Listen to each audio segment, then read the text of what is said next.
And he rose up against them and smote them. 44 And Abimelech and the company that was with him rushed forward and stood in the entering of the gate of the city. And the two other companies ran upon all the people that were in the fields and slew them. 45 And Abimelech fought against the city all that day. And he took the city, and slew the people that was therein, and beat down the city, and sowed it with salt. 46 And when all the men of the tower of Shechem heard that, they entered into an hold of the house of the god Berith. 47 And it was told Abimelech, that all the men of the tower of Shechem were gathered together. 48 And Abimelech gat him up to Mount Zalmon, he and all the people that were with him.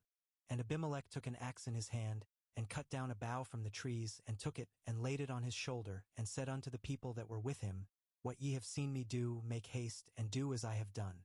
49 And all the people likewise cut down every man his bough, and followed Abimelech, and put them to the hold, and set the hold on fire upon them. So that all the men of the tower of Shechem died also, about 1,000 men and women. 50 Then went Abimelech to Thebez, and encamped against Thebez, and took it. 51 But there was a strong tower within the city, and thither fled all the men and women, and all they of the city, and shut it to them, and gat them up to the top of the tower. 52 And Abimelech came unto the tower, and fought against it, and went hard unto the door of the tower to burn it with fire.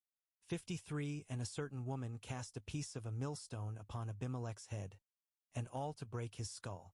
54 Then he called hastily unto the young man his armor-bearer, and said unto him, Draw thy sword, and slay me, that men say not of me, A woman slew him. And his young man thrust him through, and he died.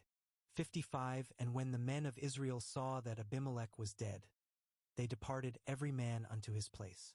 56 Thus God rendered the wickedness of Abimelech, which he did unto his father, in slaying his 70 brethren.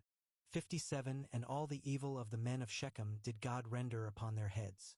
And upon them came the curse of Jotham the son of Jerubbaal.